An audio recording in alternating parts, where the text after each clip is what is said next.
સુરતના બેસ્તાન વિસ્તારમાં પોલીસ અને આરોગ્ય વિભાગની સંયુક્ત ટીમ દ્વારા દરોડા પાડી ડિગ્રી વગર તબીબી પ્રેક્ટિસ કરતા 4 બોગસ ડોક્ટરોની ધરપકડ કરવામાં આવી હતી। બોગસ તબીબો દ્વારા ક્લિનિક પર દવાઓ અને ઇન્જેક્શનનો ઉપયોગ કરી લોકોને સારવાર અપાતી હતી। સુરતના બેસ્તાન વિસ્તારમાં પોલીસ અને આરોગ્ય વિભાગની સંયુક્ત ટીમ દ્વારા દરોડા પાડી ડિગ્રી વગર તબીબી પ્રેક્ટિસ કરતા 4 બોગસ ડોક્ટરોની ધરપકડ કરવામાં આવી હતી।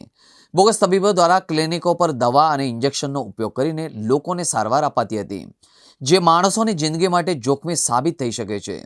યુપી અને વેસ્ટ બંગાળના 4 લોકો સુરતમાં ડોક્ટર બની ગયા, માત્ર ધોરણ 10 થી 12 સુધી ભણ્યા છે। બોગસ તબીબો છેલ્લા 4 વર્ષથી પ્રેક્ટિસ કરી લોકોના આરોગ્ય સાથે ચેડા કરતા હોવાની વિગતો સામે આવી હતી। બોગસ ડોક્ટરોને શોધવા અને તેમને પ્રેક્ટિસ બંધ કરવા માટે બેસ્તાન પોલીસ દ્વારા એક વિશેષ અભિયાન હાથ ધરવામાં આવ્યું હતું।